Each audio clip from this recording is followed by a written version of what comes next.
Good evening. Welcome back. Take a moment before we do anything else. Feel where your body is right now, the thing underneath you, the way it takes your weight without complaint, without condition, without needing you to be anything other than what you are at this exact hour. That's not a small thing. I've said it before, and I'll say it again because I think people hear it and then immediately stop feeling it. The surface beneath you is receiving you fully, right now. That's the beginning. That's always the beginning. Tonight, I've been turning something over. For longer than usual, actually.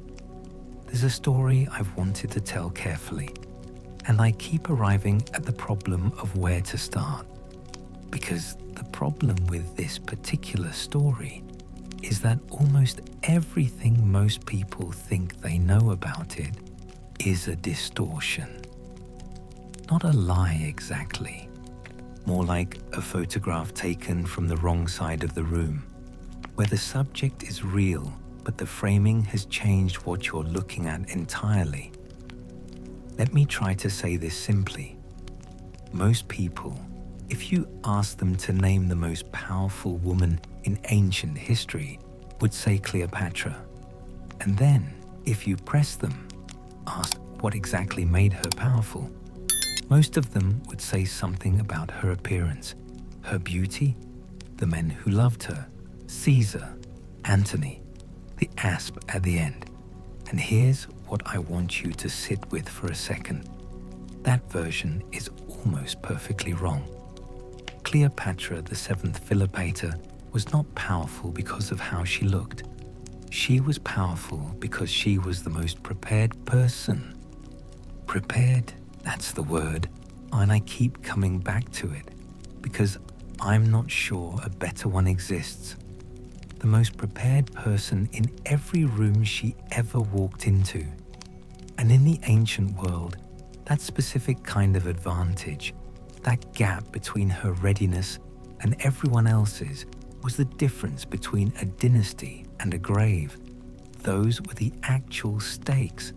She spoke 9 languages, maybe more. She was the first ruler of the Ptolemaic line, which had controlled Egypt for nearly 3 centuries. To bother learning Egyptian at all, her own ancestors, Greek speakers who ruled an Egyptian kingdom, had simply never made the effort. She made the effort. She also spoke Ethiopian, Hebrew, Aramaic, Arabic, the Parthian tongue, Median. I need to pause here because the list is genuinely hard to sit with. This is not the resume of a woman who rose on charm. This is the resume of someone who was preparing obsessively for a world that was going to demand everything she had. The economics. She understood the grain trade, the shipping routes, the weight of debt across the Mediterranean, the way money moved and where it pooled, and who could be pressured and who couldn't. Egypt under her was a functioning, complex, living economic body, and she was its mind. The scholars at Alexandria, and this is the detail I can't quite explain why it moves me as much as it does, but it does. The finest minds of the ancient world did not find her entertaining. They found her challenging. There's a difference, and it matters. She was a philosopher, a mathematician in some accounts, a military strategist whose decisions, when you trace them out, he shows someone calculating angles that her opponents hadn't even identified as angles yet. And the world spent roughly 2,000 years deciding that the most memorable thing about her was that men found her attractive. Anyway, what I want for you tonight, and what I've been working toward in my own head for a while, is to put that reduction away. Set it down somewhere in this room. We're not taking it with us. What we are taking is this, the shape of an actual life, an actual mind working at full speed inside circumstances that were trying constantly to compress her into something manageable. The last pharaoh of Egypt, the final sovereign of a dynasty that Alexander's general had founded, that had endured conquest and corruption and internal fracture, and that was going to end. History already knew it was going to end. The question was only what she would do with the time she had. Let your jaw go. Let your hands open. Because that's where we're headed. And I want you there, fully. Before we can understand her, we have to understand the world she was born into. No life exists without the specific friction of its particular moment.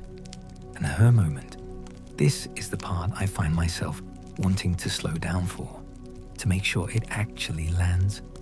Her moment was one of the most electrically charged periods in the entire history of the ancient Mediterranean. 3,000 years of one civilization's continuity colliding with 200 years of another civilization's expansion.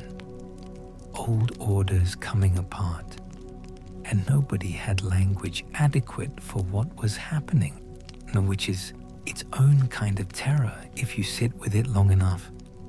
To understand that collision, you have to understand Egypt first, because Egypt is the part of this story that most people think they know and almost everyone underestimates. Egypt was not a kingdom. It was a proof, a demonstration that human beings could build something durable enough, organized enough, sophisticated enough to sustain itself across millennia without losing its essential character. When the Great Pyramid at Giza was already 1,000 years old, the Greek world had not yet developed written language. Hold that for a second. Let the math of it settle somewhere in your chest, because that's where it belongs. And the engine beneath all of it, beneath the temples, the grain stores, the administrative systems, the religious traditions, was the Nile. If the Nile Valley was unlike any other agricultural zone in the ancient world, it wasn't at the mercy of rainfall, of weather, of the unpredictable moods of the sky. It ran on the annual flood, the great inundation that came each year and left the farmland buried in dark, nitrogen-rich silt and transformed what should, by every natural right, have been desert into some of the most productive soil on earth. Egypt fed not just itself, but the world. Egyptian grain moved through Mediterranean trading networks and into the mouths of populations from Spain to Persia. And what that means, what that single agricultural fact actually means in terms of power, is that any force that wanted to control the Mediterranean had to reckon with the civilization that controlled the bread. You can conquer a people. You cannot conjure their soil. Into this world, in the year 69 BCE, in the palace complex of Alexandria, a girl was born.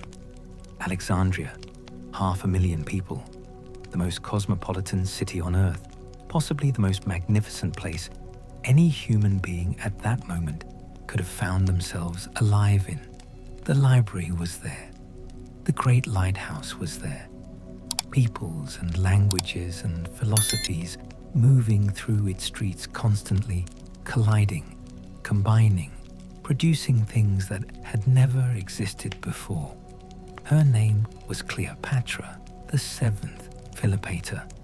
The name meant glory of her father, a dynastic convention, an acknowledgement of lineage, the kind of name you give a child when you're thinking about the dynasty and not yet about the child. She would, in time, make it almost comically inadequate. The dynasty she was born into had had ruled Egypt for nearly 3 centuries. Ptolemy I is one of Alexander the Great's most brilliant generals, had claimed Egypt as his portion of the world Alexander had conquered, and then died too young to govern. And for 13 generations, the Ptolemies had maintained their Greek cultural identity while sitting on the oldest throne in the Mediterranean, speaking Greek in court, worshipping Greek gods alongside Egyptian ones, governing through a bureaucratic apparatus that was partly Greek in structure and entirely Egyptian in depth. And not one of them, not a single one of those 13 rulers, had learned the language of the people they governed. I'm not sure I can explain why this particular fact hits me the way it does, but it does. Something about the scale of that omission, which you're sitting on the throne of a 3,000-year civilization and you've never bothered to learn its words for 13 generations, generation after generation of Ptolemies hearing Egyptian spoken around them every day and simply not. She found this incomprehensible. She found it, by some accounts, morally offensive. You could govern a people whose words you could not hear, could you? She began learning their language before she had entered her teenage years, mastered it before anyone expected her to, became, in that single act of linguistic ambition, the first pharaoh of her entire dynasty to speak the tongue of ancient Egypt. A young girl bent over scrolls in the city that contained the greatest library the world had ever produced. That is where this story actually begins. Let me collect the thread here, and because the other force in this story needs naming, and it is not a person. Their antagonist of Cleopatra's life is Rome, specifically Rome in its most dangerous phase, which was not the phase of empire. It was the phase just before, the phase when Rome was still a republic in name and tradition and institutional memory, while becoming an empire in practice and appetite and sheer accumulated dominance. 2 centuries of subduing the Mediterranean world in the name of collective governance, and now the tension was showing. The generals who conquer the world are not, as it turns out, easily governed by the institutions that sent them out to conquer it. Rome understood this from the inside, which meant it often couldn't see it clearly. She understood it from the outside, which meant she often could. The rule of the world she was born into was this: Egypt's independence was a performance, not a right, a performance that had to be renewed continuously through intelligence, through alliance making, through the constant careful management of a more powerful neighbor's expectations. Any pharaoh who mistook the performance for a permanent condition would not long remain a pharaoh. She never made that mistake. That's the whole story, in a way. She never once forgot what she was actually doing. Alexandria deserves its own slow attention. I keep wanting to rush past it to get to the drama, the politics, the collision with Rome, and every time I do, I feel like I've cheated something. So, the city first. It was an argument. That's the only way I know how to put it. And an argument made of harbour stone and marble and 6 languages spoken simultaneously in the same market stall. An argument that human beings from different traditions and different gods and different ways of counting the stars could live in proximity to each other and produce, through that proximity, something none of them could have made alone. Cleopatra absorbed this argument in the most literal way available to a child. Through her feet on the stone, through the smell of incense from temples to gods whose names she learned as naturally as she learned her own, through the sound of merchants mid-argument in tongues that overlapped and tangled and somehow resolved, and above all, through the library, the great library of Alexandria. I find the thing almost impossible to describe without reaching for language that undersells it, which frustrates me every time I try. It was a collection of books, the way the ocean is a collection of water. What it actually was, what it was built to be, was a monument to the idea that human knowledge belonged to everyone, that the mathematical insights of Babylonian astronomers and the medical knowledge of Egyptian priests and the philosophical arguments coming out of Athens were pieces of a single, enormous puzzle, and the puzzle only became legible when the pieces were placed next to each other. She walked through those colonnaded halls as a child and understood, before most children have learned to sit still, that she was standing inside the closest thing to a complete picture of the human mind that any civilization had ever assembled. She was relentlessly curious among her tutors, and these were the finest scholars in the finest city in the world, which is worth saying plainly, found themselves stretched. A student who kept returning to problems she had nominally solved, who kept turning them over, pressing on the underside, asking what was beneath the surface answer, what the mechanism was beneath the function. She moved between disciplines in ways her tutors hadn't anticipated. She connected things. She refused to let a field stay sealed. I need to pause here because the languages deserve their own accounting, and I want to do it properly. Greek, because it was the language of the court, of Mediterranean commerce, of the philosophical tradition she was being educated within. Egyptian, because she found her ancestors' omission. All 13 of them, not one had bothered. She found it somewhere between inefficient and shameful, and she was not someone who could sit with shame and do nothing. Latin, because Rome was the shadow on every horizon, and you do not negotiate with your most powerful neighbor through a translator. You lose too much in that gap, too much weight and texture, and the specific gravity of what is actually being said. Hebrew, because the Jewish community of Alexandria was large and commercially significant, and their respect was worth having. Aramaic, because the Eastern trading networks ran on it. The languages of the Arabian kingdoms, because Arabia's commercial importance was growing. Ethiopian, because the kingdoms beyond Egypt's southern border were potential allies or adversaries, depending on the decade. Parthian, the great counterweight to Rome in the east, and an understanding its internal politics was a strategic necessity. Full stop.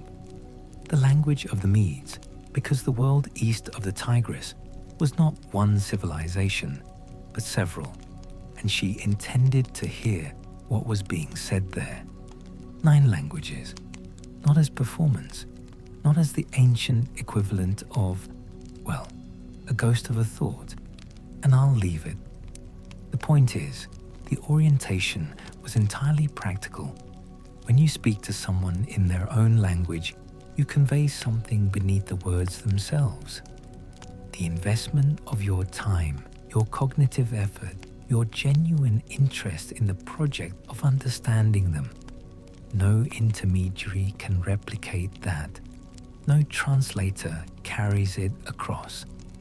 She understood this the way a builder understands load-bearing walls, anyway, mathematics, and she studied it with the focused attention of someone who grasped that reading numbers is reading power. Economic systems are the actual architecture of political authority. A ruler who cannot follow a balance sheet will always be deceived by the people managing it for her. Philosophy, military strategy. And here I want to linger a moment, because I think this is the part people are most likely to skim past, the part that gets treated as a line on a list. She studied how wars are won and lost because a civilian ruler who cannot follow a tactical discussion has ceded an entire dimension of decision-making to specialists whose interests may diverge from hers at precisely the worst moment. She understood that. She studied rhetoric the same way, not as ornamentation, not as courtly polish, but as an instrument, as the ability to construct an argument that moves a specific person toward a specific conclusion. Practical, always practical.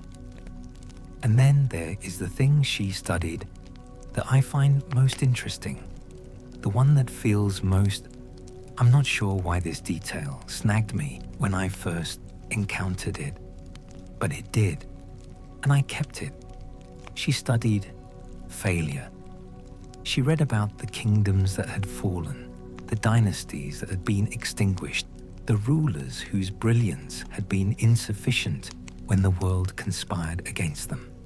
She read these accounts like an autopsy, because the autopsy of a defeat contains more usable information than the celebration of a victory. Her own dynasty's history was rich material, 3 centuries of Ptolemaic survival. And it was survival, managed and deliberate, and sometimes barely, had produced both the instructive successes and the instructive near collapses, the coups, the assassinations, the periods when the whole structure had come within reach of simply ending. She read all of it. The education expanded outward like that, always to the edge of what was known, then peering past it. Then her father's kingdom began to fall apart, and the education moved from the library to the world, just like that. The door opened and the weather came in. Feel your body right now, the actual weight of it. Your shoulders have probably dropped without your deciding to drop them. Your breathing has slowed without your telling it to slow. And that physical loosening, let it be permission. Permission to follow this story into its hinge moment, the one that determines the shape of everything after it. She was 11 years old. Ptolemy XII, her father, was driven from Alexandria by a popular uprising. The resentment had been accumulating for years around his relationship with Rome. The debts, the subservience, the specific quality of humiliation that comes from accepting dependence as the price of survival. When the city turned on him, he fled. He took his daughter with him. What followed was an education no library could have provided. She watched him negotiate from exile with senators and generals who made no effort to conceal their assessment of him. Supplicant. That was the category they placed him in, and they operated from inside that assessment with a kind of casual efficiency that must have been, I want to say, devastating to witness. But I'm not sure devastating is right. I think for her it was clarifying. She was 11, and then 12, and then 13, and she was watching specifically the way powerful men evaluate weakness in another person, the quality of attention they bring to it, the calculation that happens behind the eyes when a general across a table from your father is figuring out what leverage he possesses, what can be extracted, and at what point his usefulness runs out. She filed it, all of it, the corruption that characterized Roman politics at its most transactional, the efficiency, and it was genuine efficiency, brutal and functional, that had made Rome master of the known world. The gap, which she would have begun to feel viscerally by now, between what powerful people say they are doing and what they are actually doing. Years of training herself to notice what is actually happening rather than what people are claiming is happening. She arrived at this exile with that training already in place, and the exile sharpened it against real material. I need to say something here that I find genuinely hard to articulate. There is a quality to this period of her life that I keep circling, some texture in the historical record around the exile years, and I can't fully name it. Something about the combination of her age and her attention and the specific brutality of what she was watching her father endure. Something that makes the later version of her make a different kind of sense. I'm not sure I can do more than point at it. The return to Alexandria came eventually. Ptolemy XII came back with Roman legions at his side. Because of course he did, and because the price of Roman support was always more Rome, and the cost of his restoration was the execution of his eldest daughter, Berenice IV, who had ruled in his absence. Her sister, Cleopatra, was 15. She watched. She understood. Survival here was a performance, active, continuous, requiring maintenance through intelligence and alliance building, and the constant careful management of who knew what about your vulnerabilities and who had sufficient reason to protect rather than exploit them. It was like, and I know this simile doesn't quite seal, but stay with me. It was like keeping a fire going in a wind that never fully stopped, where the tending never ends, and the moment you believe the fire is simply burning on its own is the moment it goes out. Anyway, 15 years old. She knew it in her bones, the whole architecture of it. The world would offer no stable ground.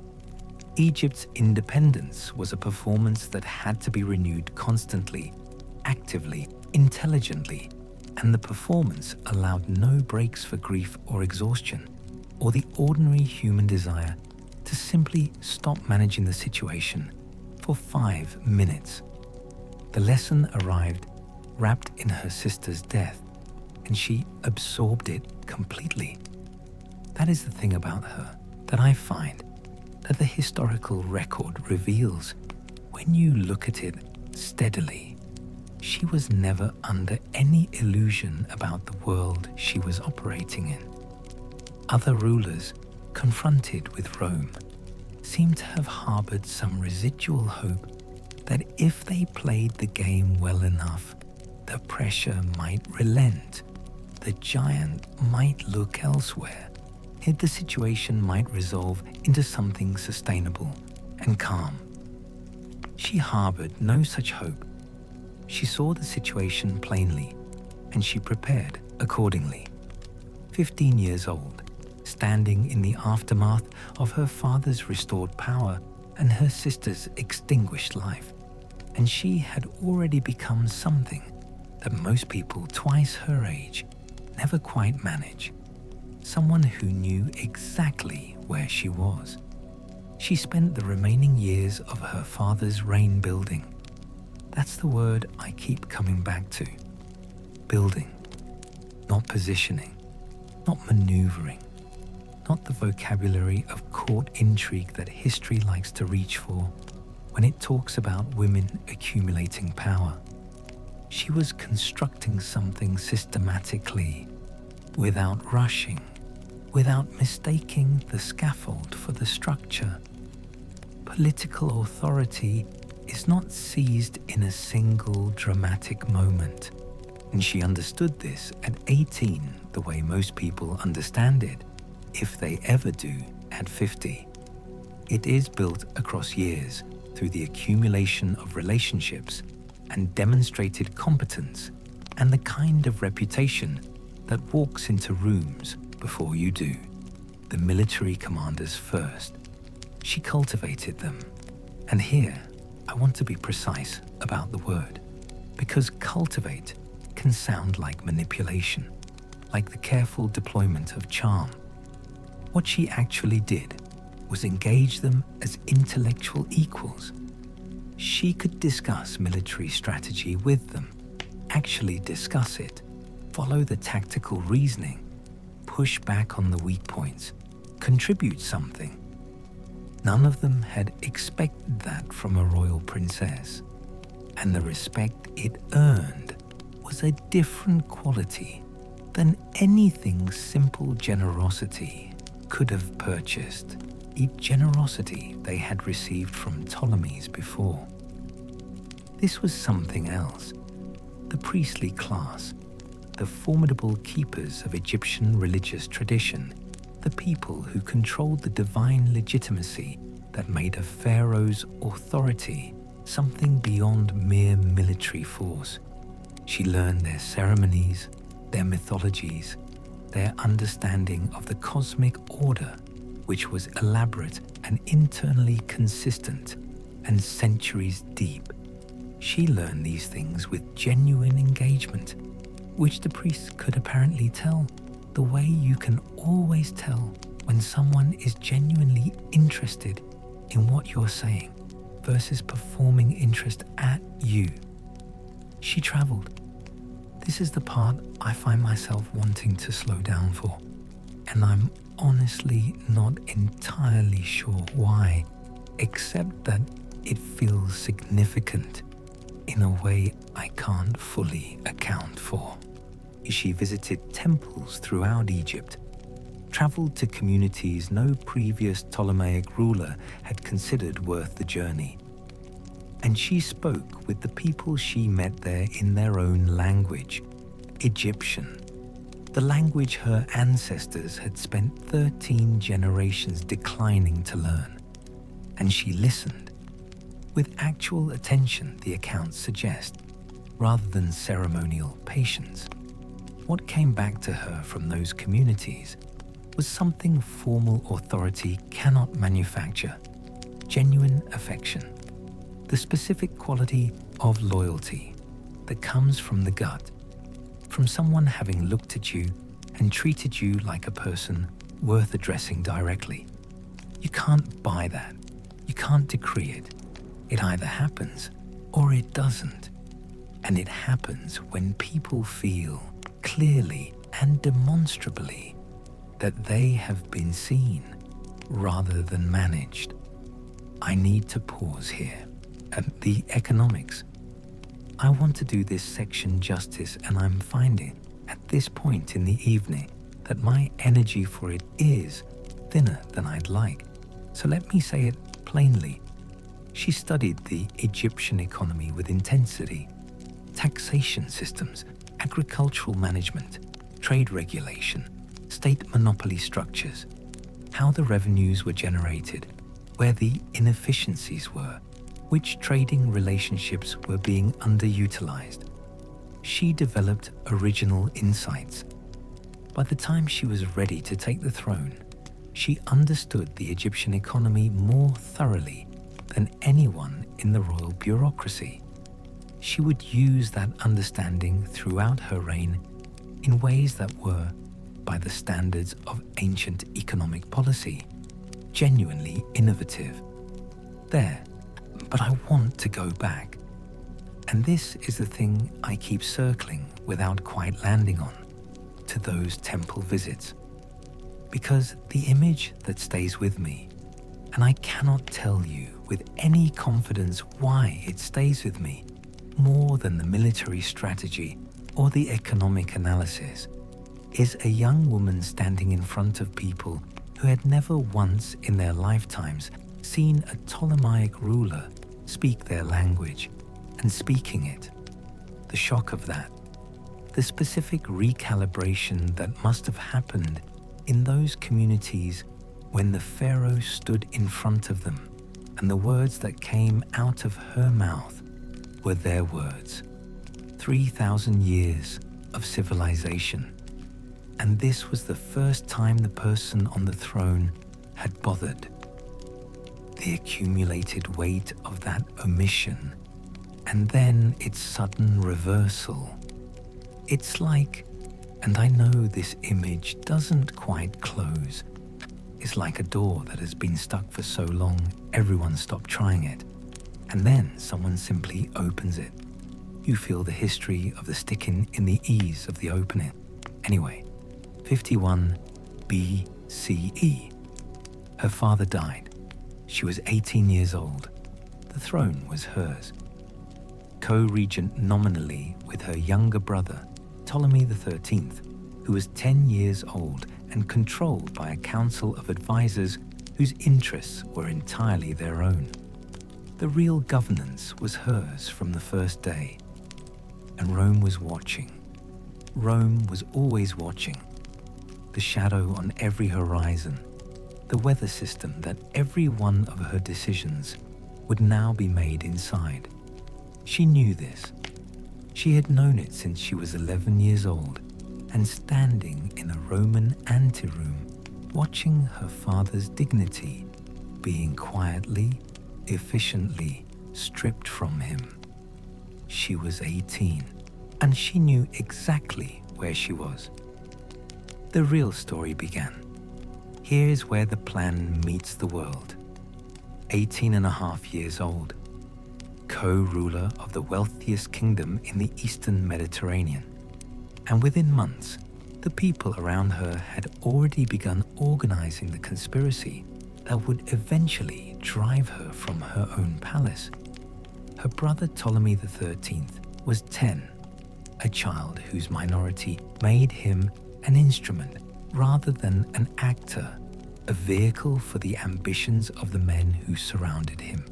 Principally two, Pothinus, a court official, and Achilles, a military commander. Two men who looked at the young queen's intelligence and political independence and recognized in those qualities exactly what threatened them most. They began immediately. Threatened men in positions of accumulated power do not, as a rule, engage on the merits. If they do not attempt to compete directly, what they do, and I find myself wanting to say this carefully because it matters, what they do is erode the ground beneath the rival's feet. Small advantages accumulated over time.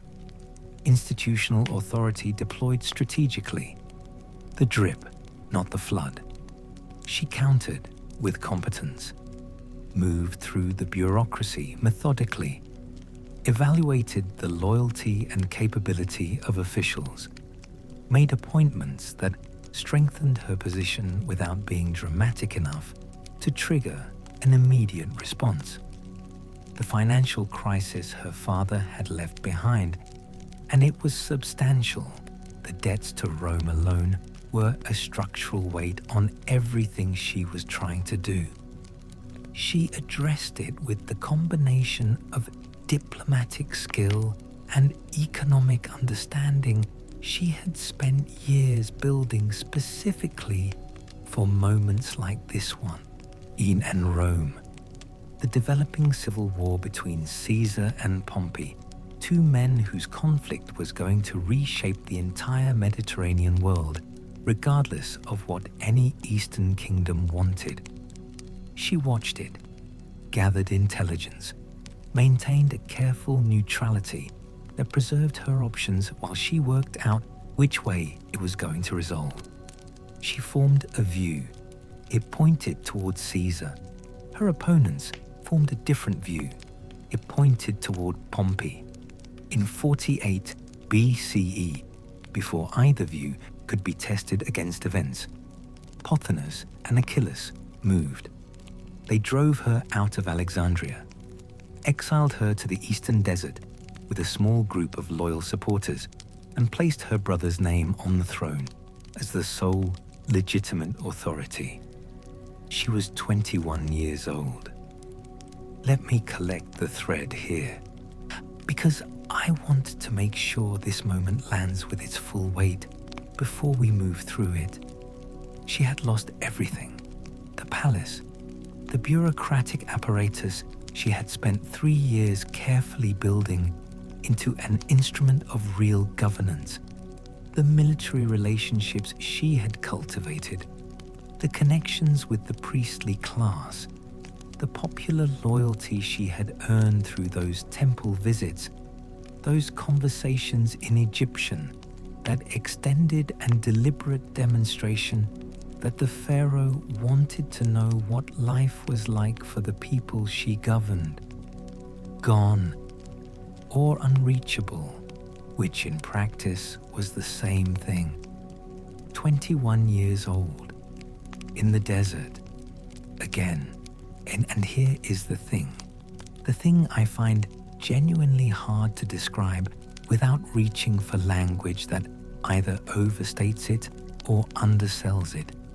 She was in the same position her father had been in, exiled, stripped of institutional authority, dependent on whatever allies she could reach and whatever intelligence she could gather and whatever moves she could construct from the extremely limited materials available to someone who no longer controls any of the levers of the state she is supposed to be governing.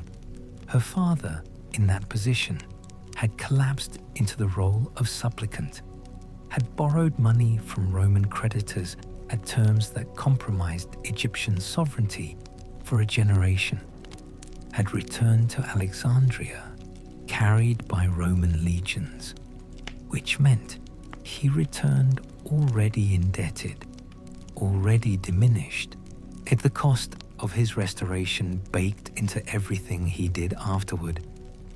She was not her father.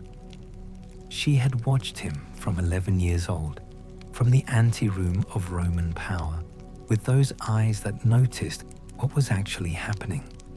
She had filed every observation. She had understood at 15 what the lesson of his return meant and what it demanded of anyone who wanted to survive this world with their authority intact. She sat in the eastern desert and she thought, and then she began to move.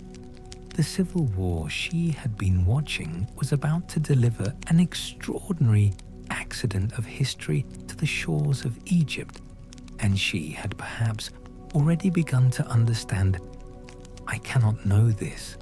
The record doesn't reach that far inside her thinking. And I want to be honest about that.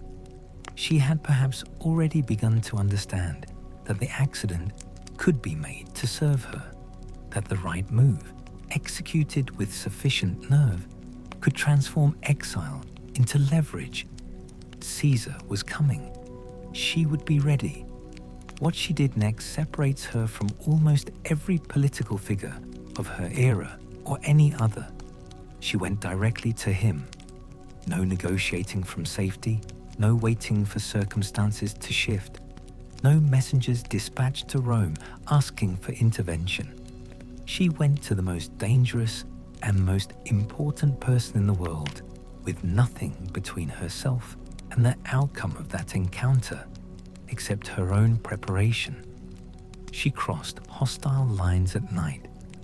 She was smuggled inside a bundle carried by a loyal merchant named Apollodoros, and when she arrived in the presence of Julius Caesar, the most powerful man in the Roman world, the most brilliant military commander of his generation, a man who had spent 3 decades in the company of kings and senators and had not been easily impressed by any of them, she revealed herself. 21 years old, in exile, no army, no court, no diplomatic apparatus, no institutional authority of any kind standing behind her. What she had was exactly what she had spent her entire young life constructing. I need to pause here because I want to say something about Caesar before we go any further. Something that I think matters for understanding what happened in that room. He was 52 years old. He had been doing this. The politics, the warfare, the management of enormous power in an environment where the wrong move meant death for 3 decades. He had sat across from kings. He had evaluated queens. He had been flattered and petitioned and maneuvered by some of the most sophisticated political operators in the ancient world. And he had, by all surviving accounts, found most of it fairly transparent. She did not flatter him. She didn't appeal to his vanity or his sentiment or the transactional expectations of Eastern court diplomacy, the performance of deference that powerful Romans had come to expect from Eastern rulers seeking their support. What she offered him instead was, and I find this almost difficult to describe without it sounding like I'm overstating it, but I don't think I am, a genuine intelligence that matched his own when she engaged with him on the actual substance of the strategic situation. In Latin, his language. The language she had spent years learning specifically because she had understood since she was a child, watching her father negotiate through translators, how much weight and texture and precision gets lost in that gap. She laid out for him why Egypt was more valuable to Rome as an independent partner than as a conquered province, what the kingdom's economic systems actually generated, and how those resources could be directed toward mutual benefit, what the military geography of the Eastern Mediterranean looked like from an Egyptian perspective, and why that perspective was relevant to Roman strategic planning. And then, this is the part I keep returning to, and the detail that I think reveals something essential about the quality of her preparation. She showed him that she understood his own political situation in Rome with a depth that his more proximate advisors did not always match. She had been gathering intelligence on Roman internal dynamics for years. She had assembled a picture of its factions and pressures and the specific tensions of that moment that was, in its way, more analytically complete than the picture available to people who were too close to it to see it whole. Caesar was struck. Every account that survives the destruction and the propaganda of the subsequent centuries says essentially the same thing. He was struck immediately and genuinely by what he was encountering. The conversation stretched through the hours, then the following days. It ranged across every dimension of the situation: political, military, economic, personal. And somewhere in the course of it, the political alliance became something more, a relationship that would produce a child and bind their fates together in ways that neither could fully have anticipated. But the alliance came first. I want to be clear about that, because the historical record often inverts it, puts the personal before the political, which is, it's the old reduction again, the one we put down at the beginning of this journey. The alliance was established first, on the basis of mutual intellectual respect. Two people who recognized in each other a quality of mind that was genuinely rare in their combined experience. Anyway, feel the weight of it. A 21-year-old woman in exile, like with nothing behind her except everything she had ever learned walked into the presence of the most powerful man in the ancient world and persuaded him, on the strength of her own intelligence alone, that her cause was worth his support. Every scroll in the library, every language acquired, every economic treatise absorbed, every lesson extracted from watching her father negotiate from weakness in Roman anterooms while she stood nearby and filed everything away. All of it in that room, in that night. The stomach tightens even now, across 2,000 years. The audacity of it sits in the chest like something physical. Not quite awe, not quite the word, something adjacent to it that doesn't have a clean name. She had prepared for that room her entire life without knowing that room was the one she was preparing for. That's the thing. She hadn't known it would be Caesar, hadn't known it would be that night, hadn't known the specific shape the crisis would take. She had simply prepared, comprehensively and without shortcuts, for the general condition of needing to be the most formidable person available. When the door opened, she was ready. And then, immediately, the alliance was tested. Pothinus and Achilles understood what a Roman arbitration meant for them. They had one remaining option, and they took it. They mobilized the royal army, 20,000 soldiers, and surrounded the palace complex. Caesar found himself holding 4,000 legionnaires against 5 times that number in an unfamiliar city, with hostile naval forces controlling the harbor. The Cleopatra found herself inside those walls with her restored position and everything she had ever built and everything she had ever hoped to build hanging on the outcome of an improvised military standoff that no amount of political intelligence could have fully anticipated. She moved through it the way she moved through everything. Her knowledge of the palace complex was intimate.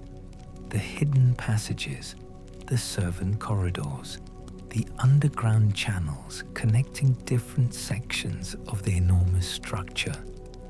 She put that knowledge in service of the defense. She spoke to the various populations of the city in their own languages, building and maintaining the popular support that any sustained resistance would require. She worked alongside Caesar's officers as an intelligence resource with access to local knowledge they simply could not have acquired quickly on their own.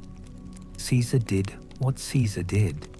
He transformed the legal and rhetorical frame of the confrontation, positioning his opponents not as besiegers with a legitimate grievance, but as rebels against Roman authority, which placed them in an impossible position that their military advantage could not entirely offset. When the Egyptian forces cut the palace's water supply, and this was the moment of genuine desperation, the moment when the thing could have collapsed, Roman engineers dug wells within the complex and found fresh water below, because that is what Roman engineering did. It treated insoluble problems as problems of sufficient application. And then the fire. In the course of trying to prevent Egyptian warships from being turned against the Roman position, fire was set to vessels in the harbor. The fire spread. Some portion of the library of Alexandria burned. I need to stop here for a moment, because I don't know how to write past this without acknowledging what it was. We cannot measure the loss. That's the particular cruelty of it. We cannot know what was in the scrolls that burned, which mathematical insights, which astronomical observations accumulated across centuries of watching the sky, which medical knowledge which philosophical arguments, which historical records of civilizations and events, and ways of understanding the world that existed nowhere else. The fire consumed unknowable things, and the loss is permanent and immeasurable. And it sits in the historical record like a hole in the floor that you keep almost falling into.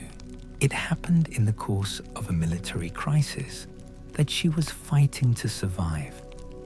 I don't know what she felt about it. I've wondered, and the record doesn't reach that far inside her. She had grown up in that library.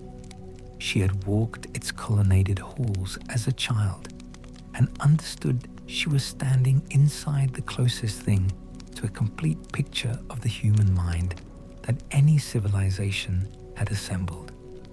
And then some portion of it burned while she was inside the palace walls, trying to keep her reign and possibly her life from being extinguished alongside it. I'll leave it there. I don't have better words for it tonight. The military crisis continued. Caesar's management of it, aided by Cleopatra's local knowledge and the eventual arrival of reinforcing legions from Syria, moved from desperate defense to decisive offense. Ptolemy XIII was killed in the fighting. Pothinus and Achilles were captured and executed. The threat to her reign was over. She was 21 years old. From exile in the eastern desert to the secured throne of Egypt in, months? Less than a year of active maneuvering, one night of extraordinary nerve in a Roman-occupied palace.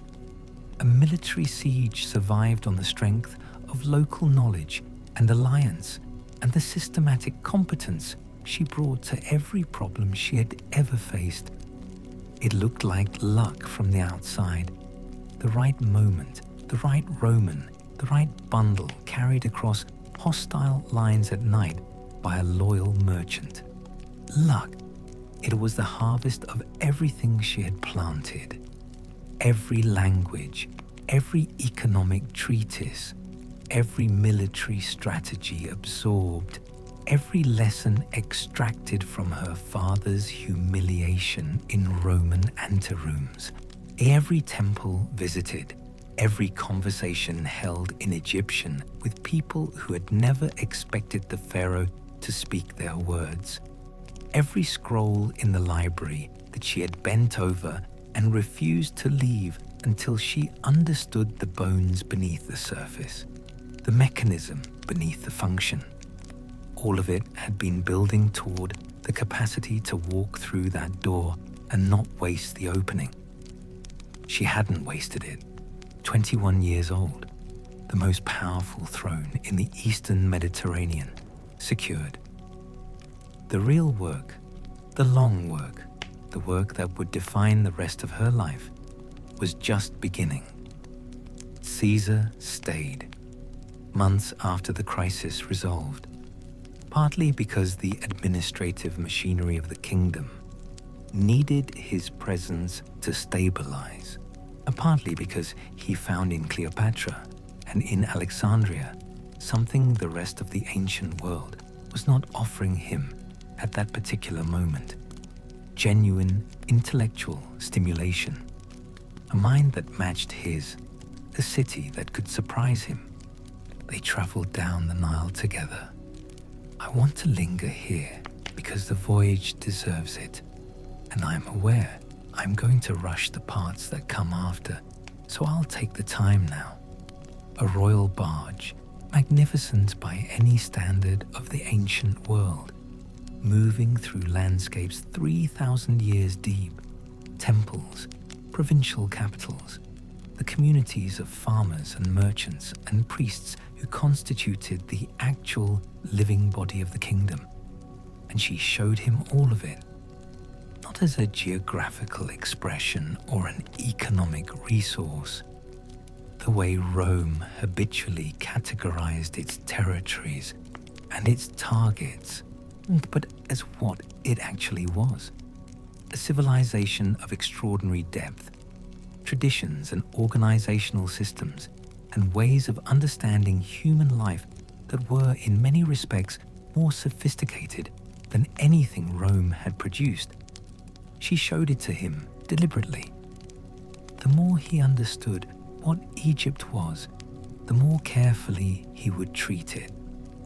She was building something into the alliance beneath the contractual level, a quality of informed respect that would prove more durable than any formal obligation, because formal obligations in the Roman world were worth roughly what the political situation that produced them was worth, which could change overnight. Understanding was harder to revoke. It was a strategic project dressed as a river voyage. Both things were entirely true at once.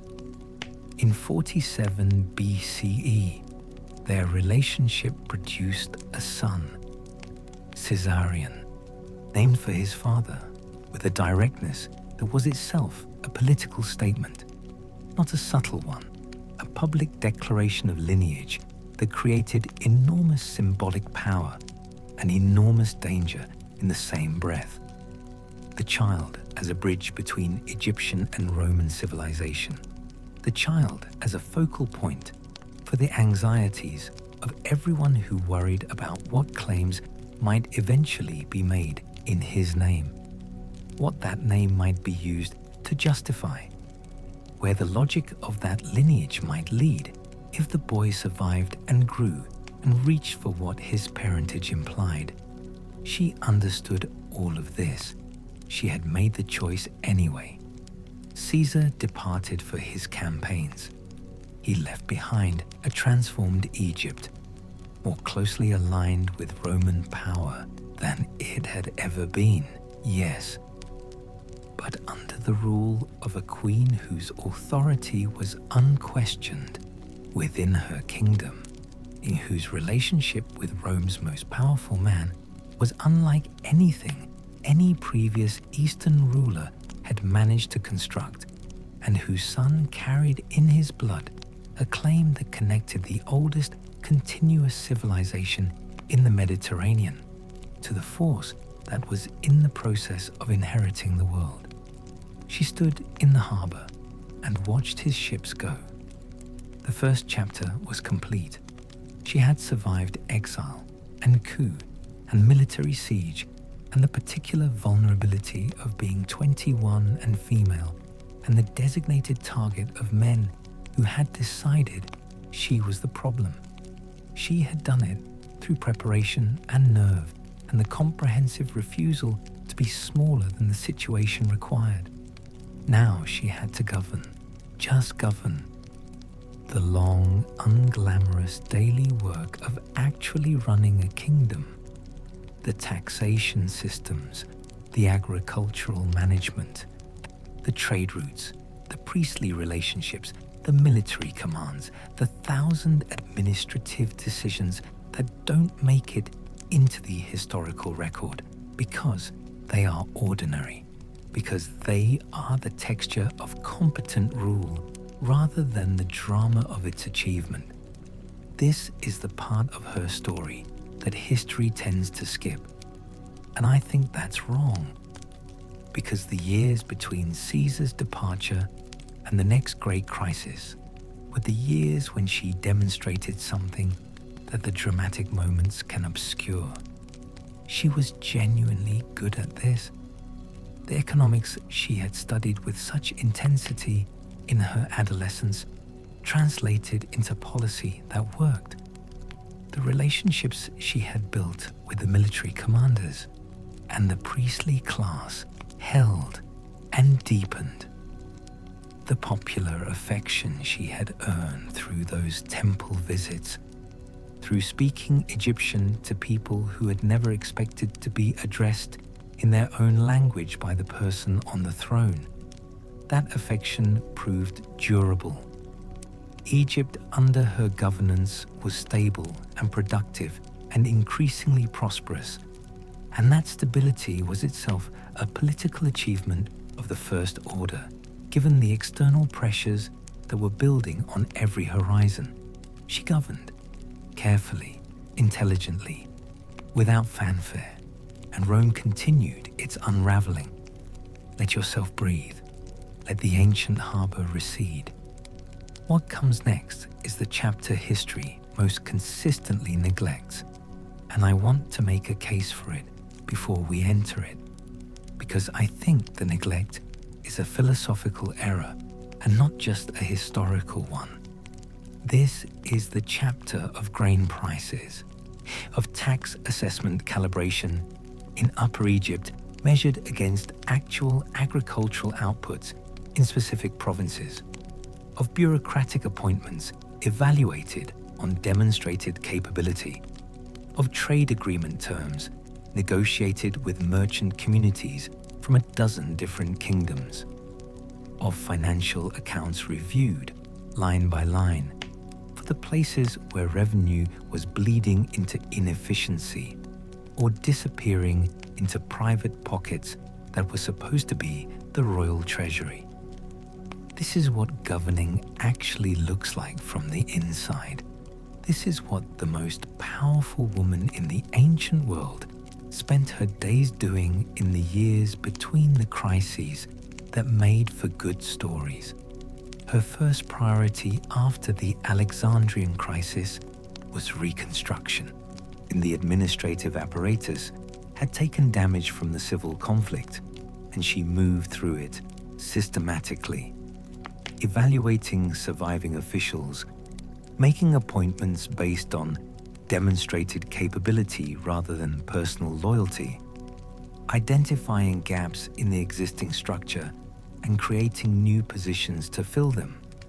She drew on talent from across Alexandria's diverse population in ways that reflected something I think was a genuine philosophical conviction, that the most effective governments refused to exclude capable people on the basis of their cultural origin.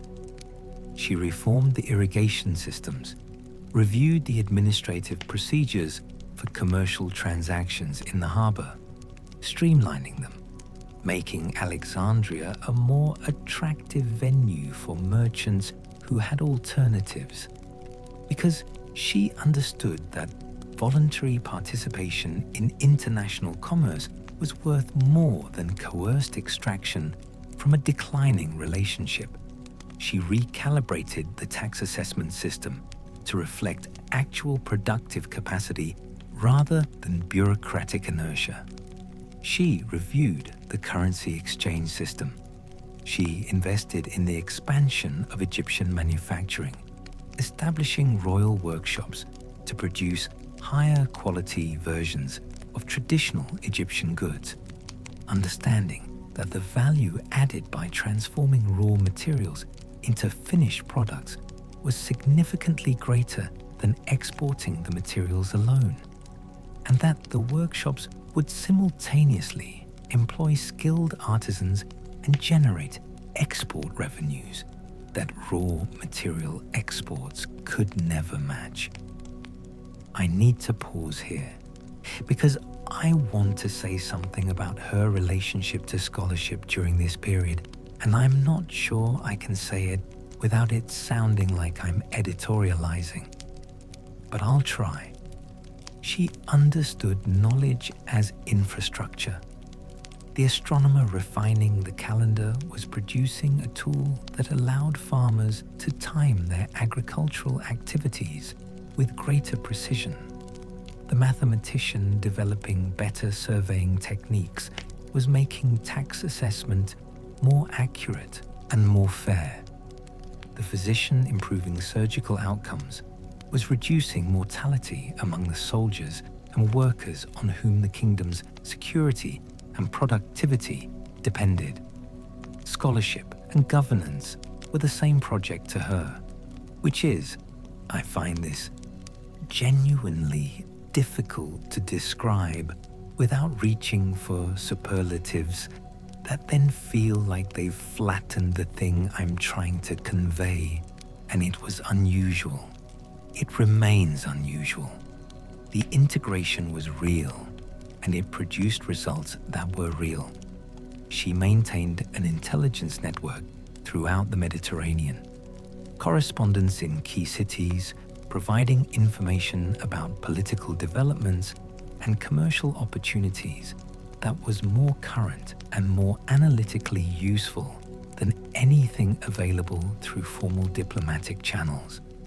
She used this intelligence in her own governance, and she shared it with her Roman partners, making herself indispensable as a source of reliable analysis, creating a dimension of value in the alliance that went beyond the more obvious contributions of grain and gold. Anyway, her management of Alexandria's religious diversity. She participated in multiple traditions with a sincerity that each found genuinely impressive, was initiated into Egyptian religious mysteries, presented herself at the great temples as their rightful devotee, received the traditional titles of pharaoh that connected her to the divine order. Egyptian religion understood as the foundation of earthly governance, while maintaining the Greek religious observances of her dynasty and showing appropriate respect for the Jewish community's distinctive requirements. She moved between these traditions the way she moved between languages, fully, without visible seam. She identified most closely with Isis. And I'm genuinely unsure why this detail matters to me as much as it does, except that it does, so I kept it. The identification seems to have been real, that the Isis mythology told the story of a figure of extraordinary resilience who had faced the most extreme loss imaginable and had transformed it through intelligence and determination into the foundation of renewed life, had gathered scattered pieces and restored wholeness through the force of her own will. She understood herself in her best moments of self-knowledge as someone trying to do exactly that. Gather the scattered pieces, restore the wholeness, hold the kingdom together against a world that was constantly, quietly, trying to pull it apart at the seams. She did this for years, without drama, without the kind of events that make it into the histories that survive. She just governed. And the governing was, in its own way, the most impressive thing she ever did. And all of this patient grinding, actually impressive work of governing was happening inside a Roman political situation that was getting worse every year, more volatile, more violent, the ground shifting under everyone who was trying to stand on it. Because Caesar's victory in the civil wars had made him something the Roman constitution had simply never imagined needing to handle, and the men who decided his dominance was a threat decided to do something about it. And in March of 44 BCE, in the Senate, Julius Caesar was stabbed 23 times by men who thought they were preserving something, and who had, in fact, cracked open the next phase of wars that would take decades to stop. 23 times. I keep returning to that number, and I'm not entirely sure why, except that it says something about how frightened they were of him, or how frightened they were of themselves. The news reached Alexandria within days. Cleopatra received it with genuine grief. Then she got to work. This is one of those moments that's difficult to render without flattening it, because what she did next looks like cold calculation when you write it out.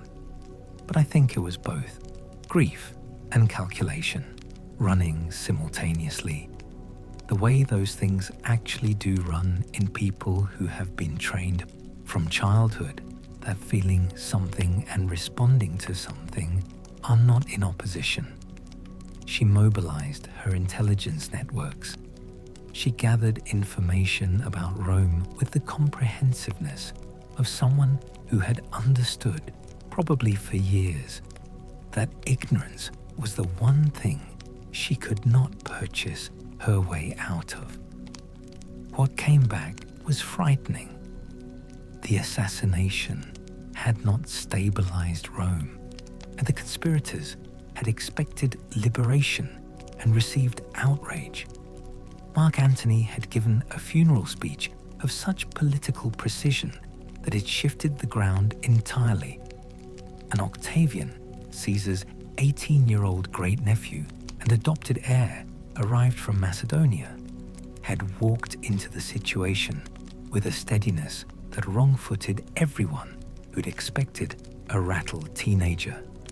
He was not rattled. 3 centers of power were forming: Brutus and Cassius, who had killed Caesar and were therefore natural enemies of Caesarion and of anyone connected to Caesar's name; Mark Antony, who had Caesar's veteran armies; Octavian, who had Caesar's name itself; Cleopatra opened negotiations with all of them. She committed to none. Let me collect the thread here, and because the next several years are dense, and it's easy to lose the shape of what she was doing inside all the movement and repositioning. The objective was singular throughout. Preserve options, keep doors open. Do not make an irreversible commitment until the information justifies it. This sounds like paralysis, but it was the opposite. It required constant, active management of each relationship, giving each party just enough to stay interested, raising just enough technical complications to avoid being trapped by any of them. Brutus and Cassius made demands. She met them with something like the diplomat's highest art: apparent sympathy, practical obstruction. She expressed philosophical understanding of their position. She raised questions about logistics, about competing security requirements, about timing. Yet the questions could not quite be resolved in time to be useful. This was not an accident. Anyway, the second triumvirate clarified things. When the three-way alliance between Antony, Octavian, and Lepidus solidified, the balance of forces became readable. Finally, actually readable. And Cleopatra committed. She committed to Antony and Octavian, and she committed with substance. Redirected grain shipments, naval positioning, diplomatic communications, real things, weighted things, the kind of commitment that can be verified and therefore believed. And she negotiated terms. This is the part that deserves more time than I'm giving it right now. That treated Egypt as an allied kingdom, contributing to joint operations rather than a client state, paying tribute for protection. It was a distinction she had been working toward for years. She got it in writing. She got, for the first time, formal Roman recognition of Caesarian status as a member of Caesar's family. At Philippi, where the triumvirate's forces met and destroyed Brutus and Cassius and ended that particular threat, Egyptian naval forces were part of the operation. She was more secure after Philippi than she had been since Caesar's death. Egypt was better positioned within the emerging Roman order than it had been under any of her predecessors. I want to linger here a moment longer than is probably warranted, because there is something in the shape of these years, the sequencing of it, the sheer duration of sustained attention required, that I find genuinely difficult to convey. It's a bit like watching someone hold several glasses of water at arm's length for a very long time, and the analogy doesn't quite work. But you get the idea. The effort was invisible, and the invisibility was part of the effort. Then she was through it, or through that part of it. More was coming. The years after Philippi rearranged everything, the triumvirate was, in practice, no longer 3 men. It was 2, Antony and Octavian, dividing the Roman world between them with a cleanliness that papered over how much they already distrusted each other. Octavian went west, Antony went east, and the temperamental difference between them, which would eventually become the fault line that broke everything, was already visible to anyone paying attention. Octavian, methodical, patient, building authority the way you build a wall. One careful stone.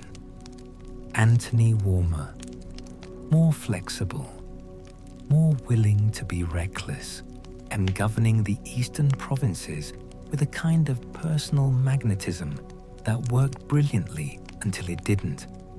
Antony understood Egypt. That's worth saying plainly. He understood what it represented, the richest territory in the eastern Mediterranean, organized with a bureaucratic efficiency that Rome had never quite managed to replicate, capable of producing resources at a scale that would make his eastern responsibilities genuinely manageable, rather than perpetually overwhelming. In the winter of 41 BCE, he sent word requesting a meeting at Tarsus, and Cleopatra began preparing for it with the same totality she had brought to every encounter that mattered. Weeks of preparation. I keep wanting to dwell on this, and I'm not entirely sure the historical record justifies how much attention I'm giving it. But there's something about the deliberateness of it. Every element chosen, every detail in service of a single argument that I find almost impossible to rush past. The vessel she commissioned was a statement. Gold decorated, purple sailed, elaborately provisioned. Not ostentation, communication. She understood something about diplomacy that is genuinely hard to articulate without making it sound cynical, which it wasn't. The theatrical dimensions of a meeting are not decoration layered over the real meeting. They are part of the argument. The form of an arrival says things about power and confidence and the quality of what is being offered that words, however precisely chosen, cannot say. She had understood this probably since childhood, watching her father manage Roman visitors, watching how much the setting shaped what was possible. Inside it, she reversed the expected geometry of the encounter. Antony was in Tarsus, conducting official business, a Roman commander in Roman territory, and the conventional move, the supplicant's move, the client state's move, would have been to come to him. She didn't. She received him on her ship, made the floating palace of her flagship the space where the relationship would be established, the ground she had chosen, the ground she controlled. The dinner she hosted had foods and entertainments that no Roman feast could rival, and underneath all of it, never stated, was the thing she was actually saying.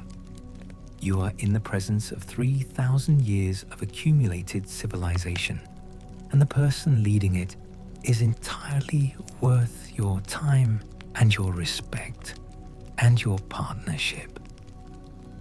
Antony got it, and this is the part where I want to be careful not to oversimplify, because what developed between them is genuinely.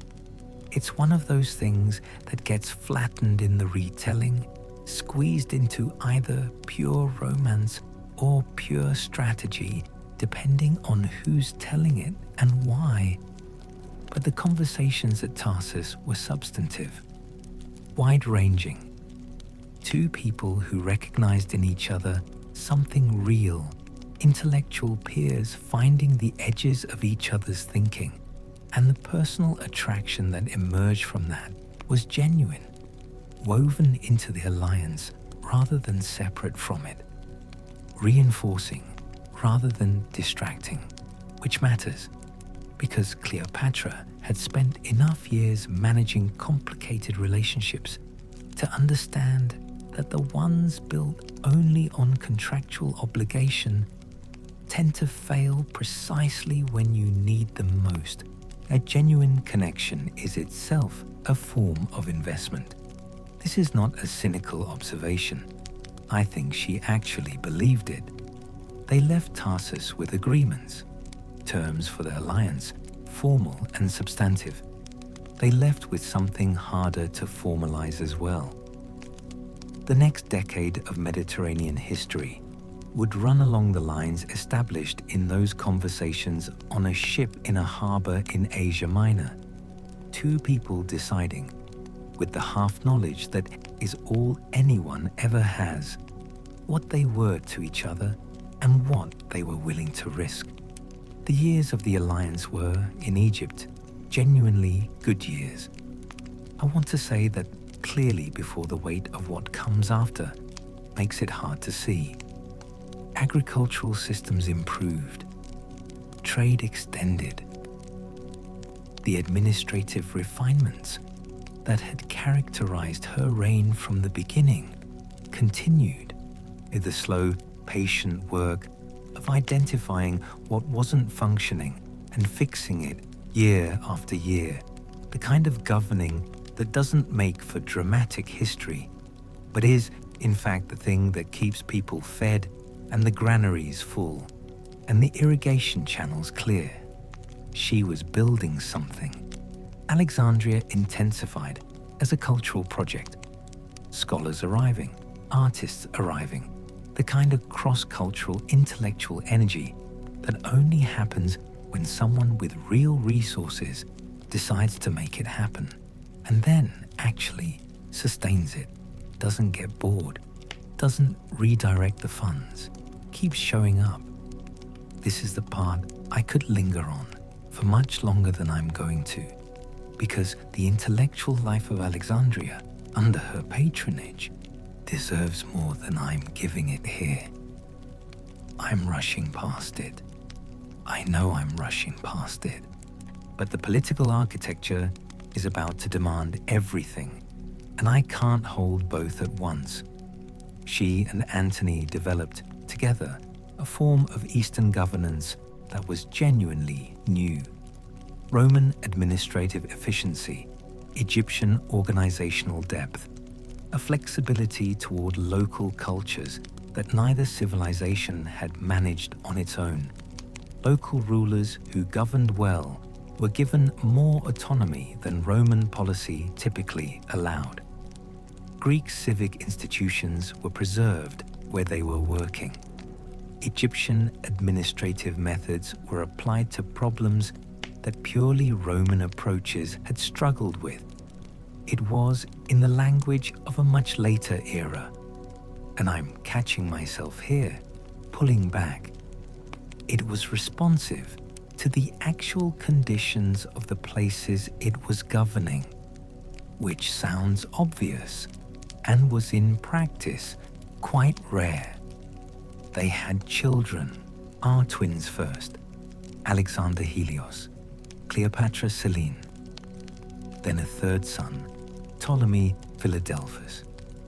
The children were educated with the same comprehensiveness Cleopatra had brought to her own formation, prepared for lives that would bridge the worlds their parents were trying to build.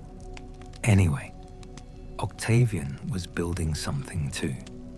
His construction of political authority in the West was methodical and relentless, and it had one structural requirement that was going to be impossible to negotiate around: the elimination of any competing center of power.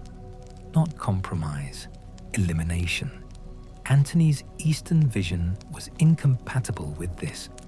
Cleopatra's Egypt was simultaneously the resource that made Antony's vision viable. The money, the grain, the organizational infrastructure, and the symbol that made Octavian's propaganda most effective. These two facts together made her position, I think, genuinely impossible to escape from. Not difficult, impossible. Let me collect the thread here, because the propaganda campaign deserves its own moment of attention, and it's easy to let it blur into background noise. What Octavian's faction constructed was this: Antony corrupted by Eastern luxury, by foreign influence, by the seductive foreign queen who had removed a Roman hero from himself, from his identity, from his loyalty to Rome. And behind the queen, the threat, a civilization alien to Roman values, claiming a share of Roman destiny through the body of a Roman child, through Caesarion. The narrative was vicious, and it was brilliant, and it worked. It worked because it didn't need to be true. It needed to touch something true, something already present in the audience, already anxious, already half convinced. And those anxieties existed. The Roman relationship to the cultures it had absorbed was genuinely complicated.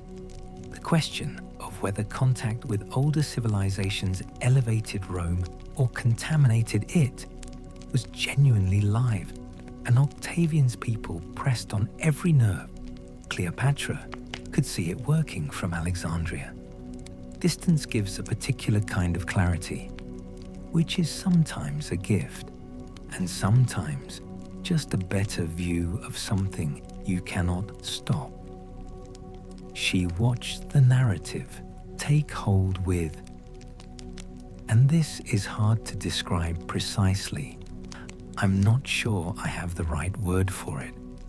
With the specific helplessness of someone who understands exactly what is being done and exactly why it is working and cannot intervene because the intervention would require her to be different than she was. She was a woman of extraordinary intelligence, governing a kingdom she had spent her entire life building. That was the raw material of the propaganda. Her competence was the evidence of her threat. Her ambition was the proof of her foreignness. Her love for Egypt was, in the story Octavian was telling, the reason Rome was in danger. Sentences short now. The tide was moving. She could see it. She could measure it. She could not redirect it. The crisis that both parties could see coming, and neither could stop, was coming. The years of productivity, the children, the scholarship, the irrigation channels, the administrative refinements, all of it continuing, all of it real, all of it accumulating, while somewhere in the West, a man who understood narrative was patiently building the story that would justify what he had already decided to do. The declaration came, and it was addressed to her. This was the genius of it, not war on Antony.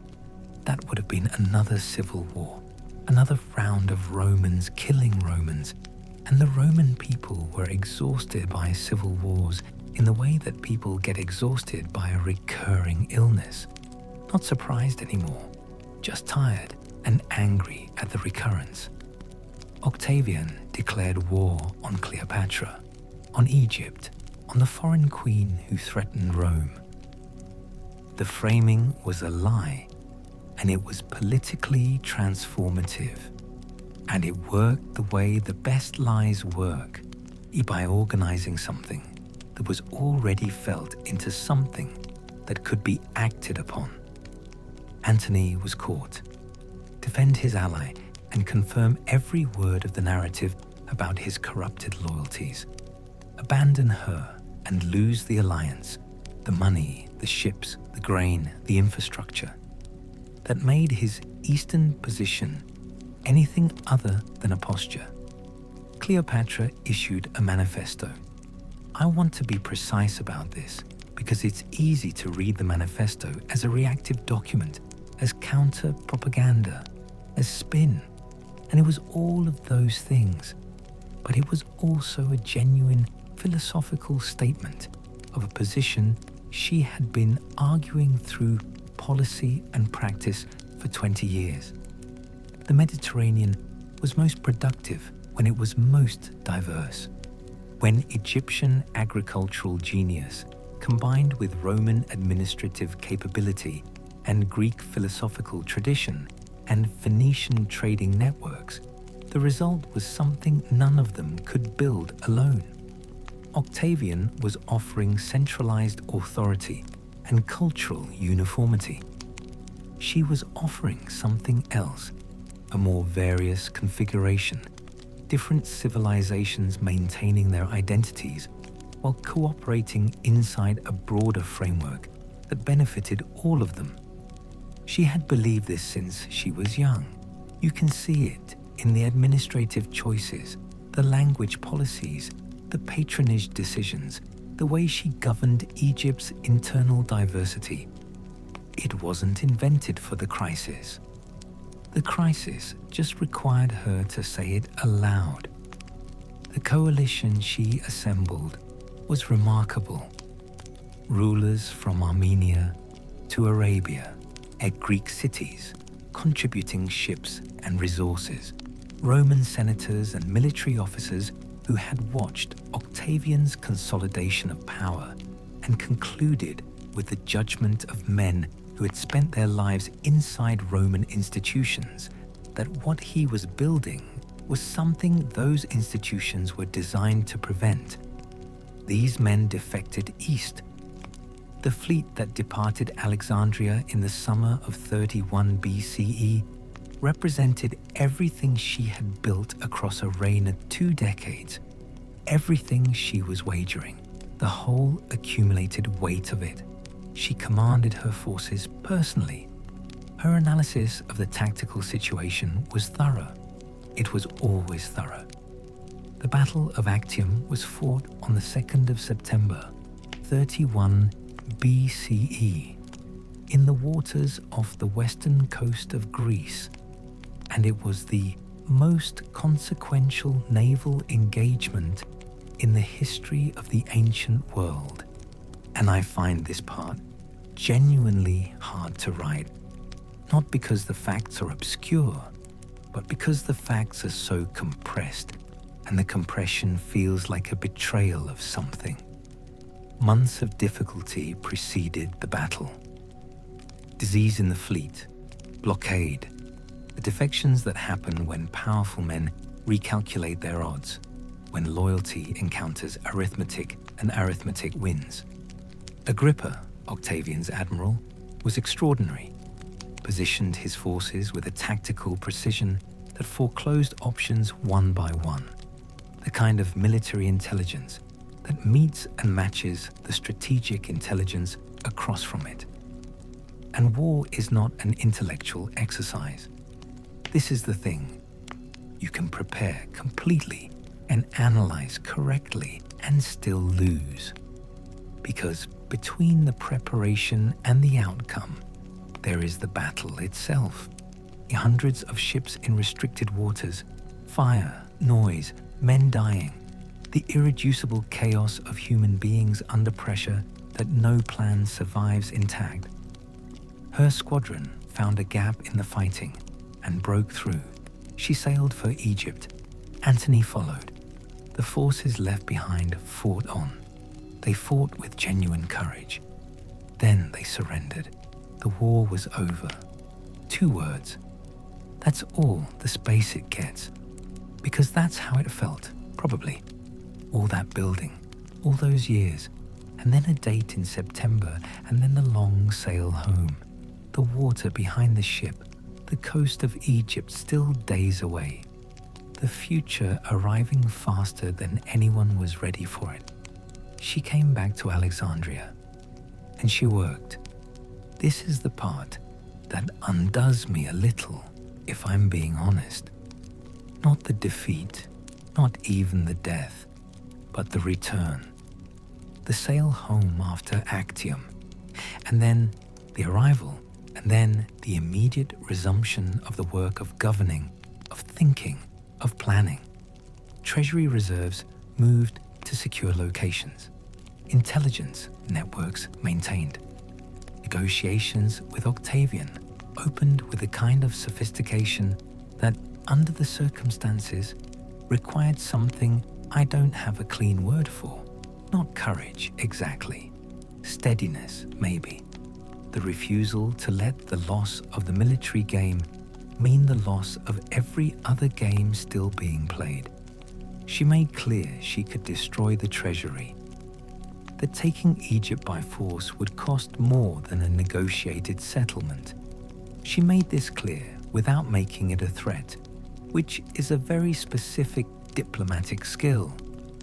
The leverage has to be visible, without being stated, felt without being provoked. She kept the negotiations alive for months. Keyed simultaneously, she was looking everywhere else.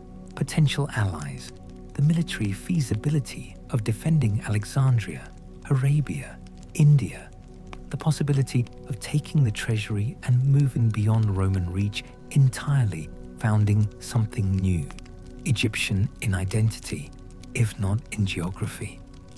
The plans were real. They were complicated by the people around her who could not follow her into that kind of permanent exile. Loyalties running in both directions, binding her as much as protecting her. And the window, if it had ever genuinely been open, closed. She read the closing of it clearly. Antony died in her arms before the final confrontation. I'm going to move past this quickly, and I know that's a choice, and I know what it costs the telling. But some things collapse under the weight of description, and I'd rather leave it alone than flatten it. She was alone when Octavian entered the city. She met him, she assessed him. Her assessment, and this is consistent across the ancient sources, in a way that suggests it reflects something real, was precise and final. He intended a triumph. He intended her alive in Rome, displayed in chains as the living trophy of his Eastern victory, the foreign queen defeated, the threat neutralized, the narrative completed in front of a Roman crowd. The dignity he was performing in their meeting was a performance. It was not an offer. She had spent 39 years making decisions. She made one more.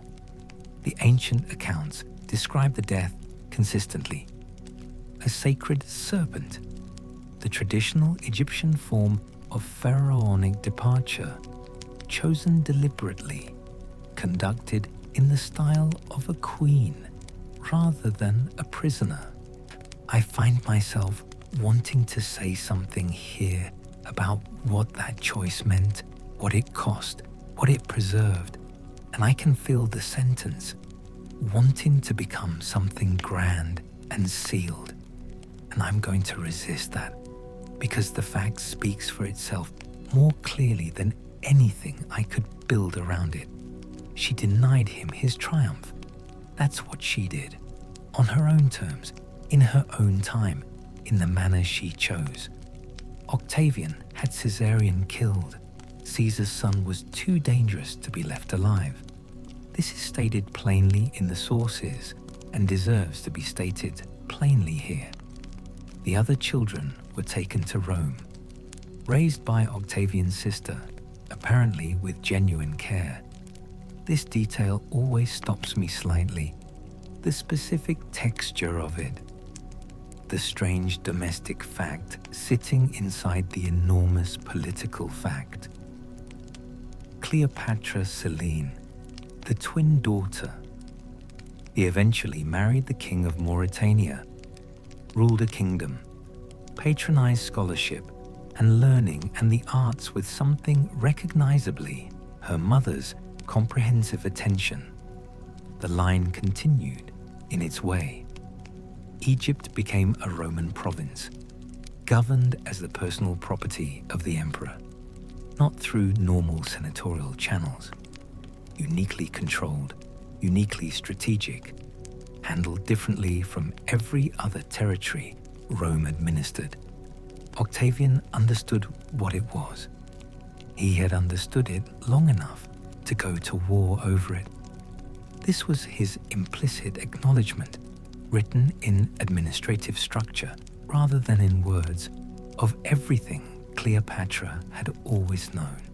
That Egypt was not simply a place, but an argument, a demonstration, a civilization with a specific weight in the world that could not be absorbed without remainder into whatever came next. She had known this from the beginning. She governed accordingly. For 39 years, she governed accordingly. And the province Octavian created, and the emperor's special handling of it, and the centuries of Roman dependence on Egyptian grain and Egyptian organizational depth, all of it runs back to the same source. She built something that outlasted her. Most things didn't. What would it have looked like? I've been circling this question for longer than I've been writing this, and I want to resist the urge to make the answer too clean, because the honest answer is, we don't know, and the not knowing is itself significant. But the question is worth sitting with seriously, not as the romantic kind of counterfactual where you swap the outcome and assume everything else holds. That's not what I mean. I mean, what does the existence of her vision, the fact that it was coherent and practiced and had genuine adherence, tell us about what was actually present in the world at that moment? What was actually available as a possibility that then became unavailable? The civilization she was building in Alexandria was an argument, made through policy, through patronage, through the administrative choices of 2 decades of governing. The argument was this: diversity is a resource. Different civilizations maintaining their distinctive identities while cooperating inside a broader framework produce something none of them could produce alone. This was not a slogan. It was a demonstrated proposition, a running in real time, visible to anyone who came to Alexandria and watched how it actually functioned. People defected to her side even as the military situation deteriorated. Roman senators, military officers, men who had spent their lives inside Roman institutions and concluded that what Octavian was building was incompatible with things they valued. This matters. It means the vision had purchase beyond Egypt, beyond the Eastern Mediterranean, inside Rome itself. It was not a foreign idea being imposed from outside. It was a genuine alternative that Romans could choose, and some did choose, and the choosing cost them everything. She lost. The Roman Empire that emerged from Actium was, I want to be careful here because this is not a simple story, and I'm not interested in making it one. Genuinely remarkable. The engineering, the legal system, the organizational capacity, the roads, the aqueducts, the administrative infrastructure that held an enormous territory together for centuries. These are real achievements, and they deserve acknowledgement, and I am giving them the acknowledgement and moving on. Because what interests me is the thing that didn't survive. Something was being worked out in Alexandria, imperfectly, incompletely, under the pressure of constant political crisis, but being worked out. the question of how different civilizations share a world without one of them having to disappear into another. That working out stopped. The institution survived, the library in its diminished form, the scholarly tradition in its scattered form, but the political context that had been making it mean something, that ended with her anyway, and the seeds went somewhere. The worship of Isis spread throughout the Roman Empire in the century after her death, moving west and north into places that had never heard of Alexandria, arriving in the households of people who would not have been able to locate Egypt on a map. The Alexandrian scientific tradition continued, transmitted forward through Byzantine scholarship, and then Islamic scholarship, carried through centuries and across languages, arriving finally in the European 17th century and becoming. And this is the kind of connection that feels too large to state plainly, but I think is real. Part of the foundation of the scientific method as it actually developed. The empirical habit, the accumulation of observation across cultures and centuries, the belief that knowledge belongs to whoever can use it. I find myself at this point in the telling genuinely uncertain how to close it. I've been with her for hours now, and there's a kind of, I don't know, it's late. The distance between that world and this one is enormous, and the connections across it are real, and I'm not sure the right word exists for what it feels like to trace them. She lost the battle. The military fact is clear and final. Actium was September 31st, BCE, and the outcome was what it was. And Octavian built his empire and called himself Augustus, and the world reorganized around his victory. And also, the pluralistic societies that many of us inhabit now, the ones that function on the premise that diversity is a resource, the different traditions of knowledge and practice and culture produce more together than any of them produces alone. These societies did not invent that premise. They inherited it through long and complicated chains of transmission from the people who were working it out before them. She was working it out in Alexandria under pressure for 39 years. This encounter, the late hour, the voice, the listener somewhere, the attempt to carry knowledge across distance and time and find someone on the other side willing to receive it. This is Alexandrian in its basic assumption that the attempt is worth making, that what was learned before is worth transmitting forward, that the accumulation matters. She lost the battle. Look where we are. What does it mean when someone does everything right and still loses? I've been sitting with this question for the entire length of this telling, and I'm not going to pretend I've arrived at an answer, because I don't think there is one, not a clean one, not the kind that resolves into something you can carry forward and apply. The question stays open. That's part of what makes it the right question.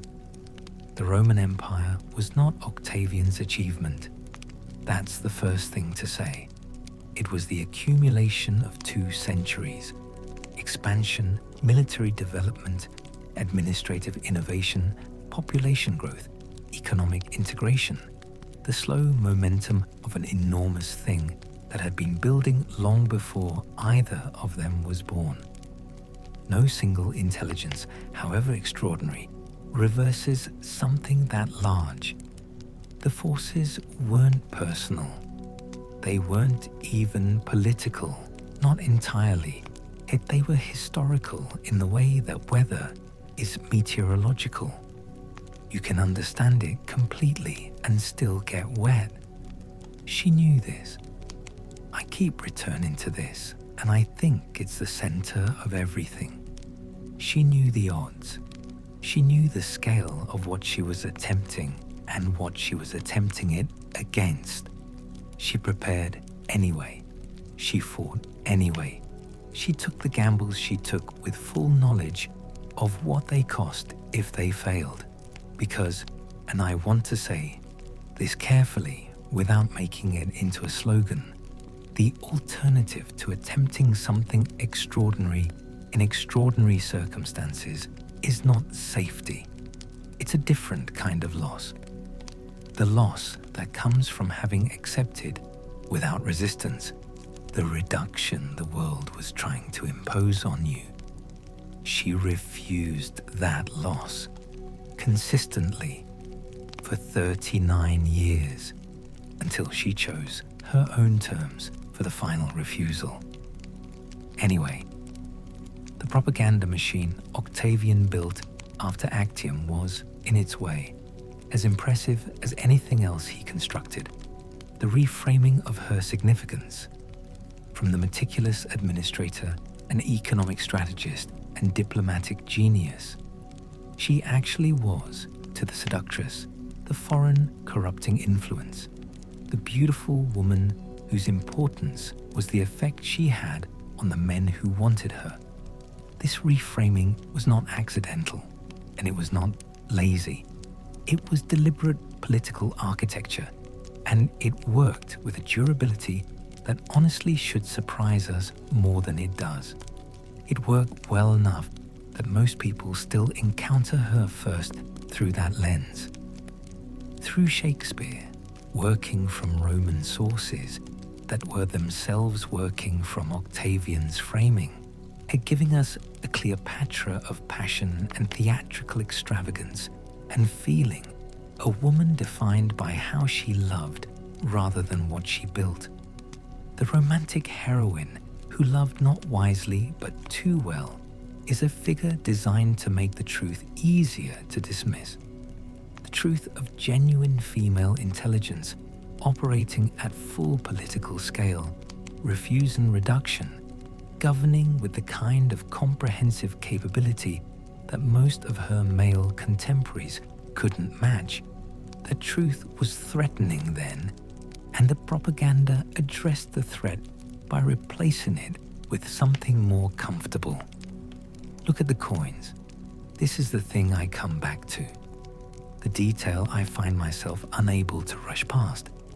The coins minted during her reign show a woman with a strong profile and an expression of determined authority.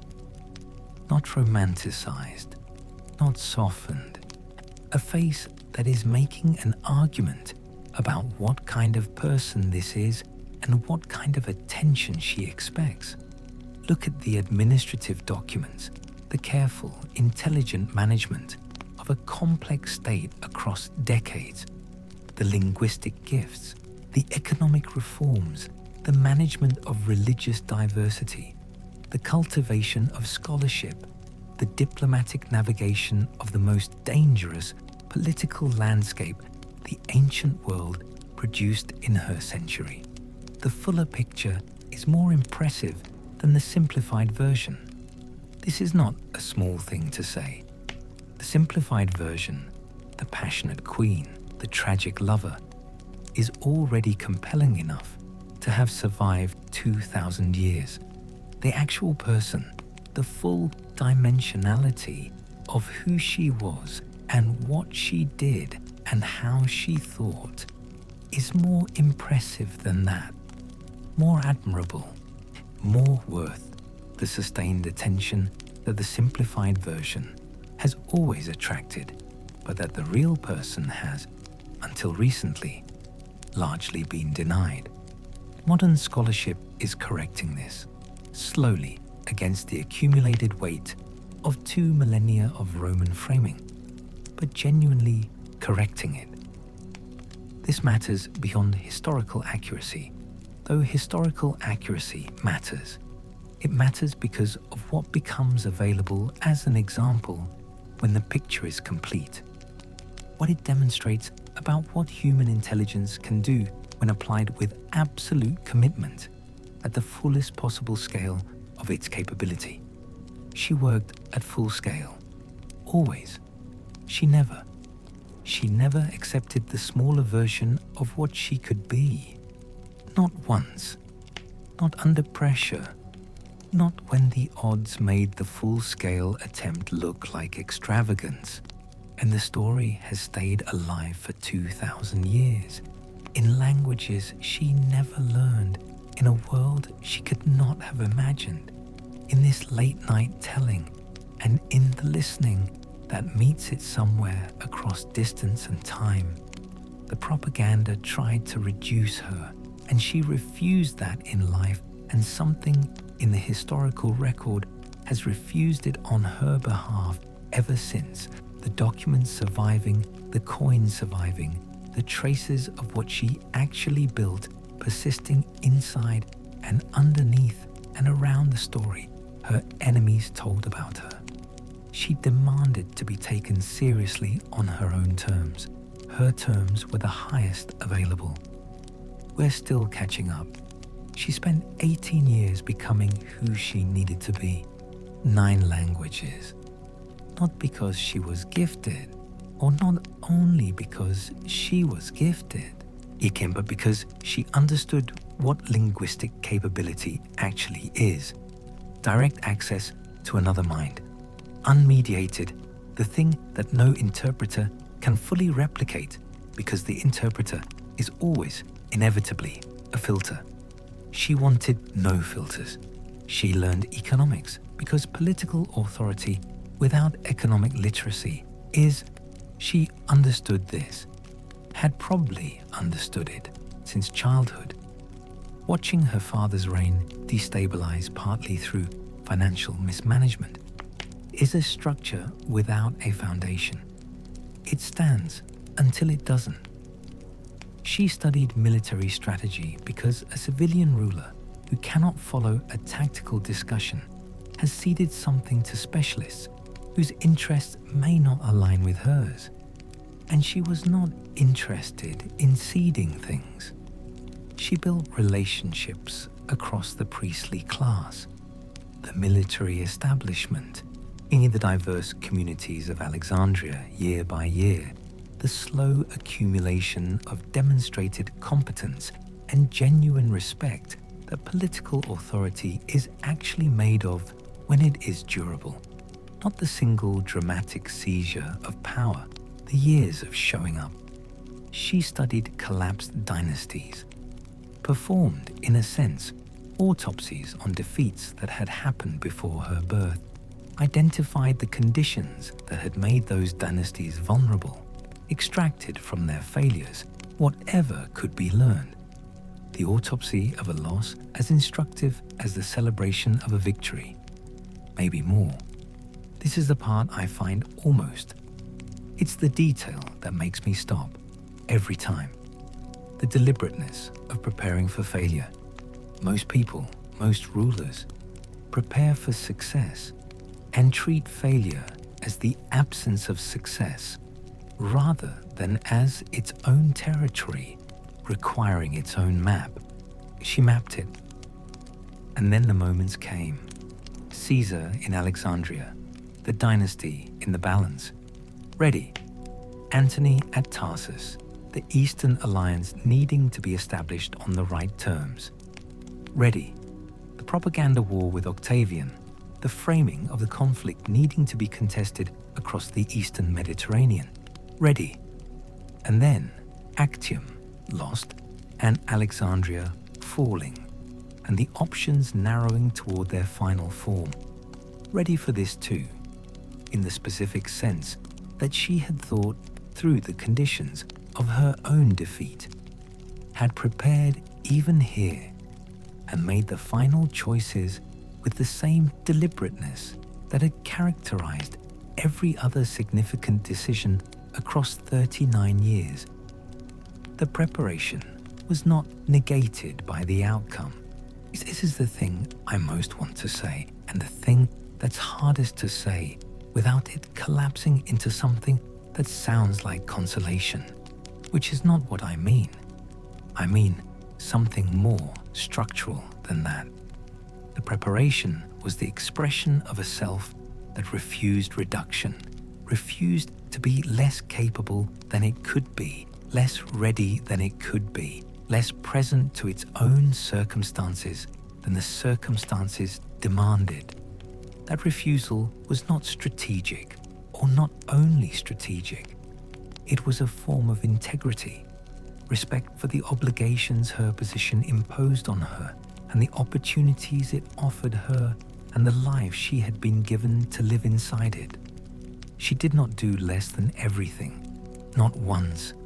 The drama gets remembered, the romance gets remembered, the tragedy, the fall, the defeat, the death at 39. This gets remembered, has been remembered, is what most people mean when they mean Cleopatra. But underneath all of it, running through all of it, the thing that has actually kept the story alive across 2,000 years and through every reduction and every distortion and every simplified retelling is this: the quality of the attempt, the fullness of the engagement, the refusal sustained across an entire life and maintained until its final moments, to meet her circumstances with anything less than everything she had. 2,000 years, still here. Let the room be still now. The harbour of Alexandria settling into ancient darkness. The great lighthouse still burning 400 feet above the water. Its light crossing the sea towards ships whose sailors are using it. The way people use fixed things when everything else is moving. The merchants on the waterfront still arguing in their dozen languages, the arguing that never fully stopped. The polyglot friction of a city that was always in the process of becoming itself. The scholars in the library's colonnaded halls bent over their scrolls, the lamp oil burning, the particular silence of people inside difficult texts, and somewhere to the south, the sound of the Nile, carrying its darkness through desert, arriving finally at the delta where everything the kingdom was made of was grown. She is there, in that city, in that time, in the fullness of what she was. The 18-year-old who took the throne of a kingdom in crisis and did not flinch from it, who met the crisis with the intelligence she had spent 18 years building precisely for this. The 21-year-old crossing hostile lines in the middle of the night with nothing but her preparation and her nerve, walking into a room where the future of everything she loved was in the balance, walking in anyway. The 30-year-old governing Egypt with a comprehensiveness no ruler before her had matched.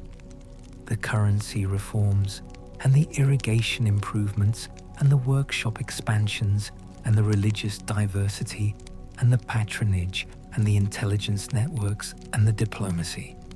All of it simultaneously. Because the work of governing a complex civilization does not pause for you to finish one thing before presenting the next. It never waits. She didn't wait for it to wait. The 39-year-old who chose her own ending with the same deliberateness she had brought to every beginning. She is complete in that place and time. The story is complete.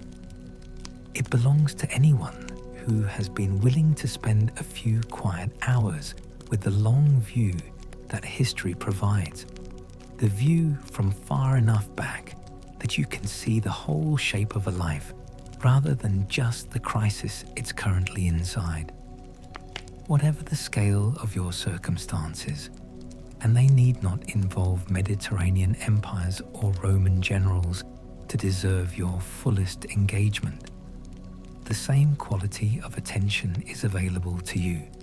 The same refusal to accept any reduction of what you are capable of. The same understanding that preparation does not guarantee success, but that its absence nearly guarantees the specific failure that comes from not being ready when the moments that actually matter finally arrive. She prepared, she engaged, she fought, she lost. In the end, it to forces larger than any individual intelligence could turn. And she is still here, in this room, in this night, 2,000 years after the harbor lights of Alexandria went dark for the last dynasty that had lit them, because the quality of what she attempted did not require the victory to outlast it. Let that be the last thing. Let it settle into your body like something warm and old and worth keeping. The night is full around you. The ancient world is very far away and very close at the same time. The way things are when you've been inside them long enough to carry something back. She prepared herself completely for the life she was given. You are here at the end of a day, having done the same in whatever measure the day allowed. That is enough, more than enough.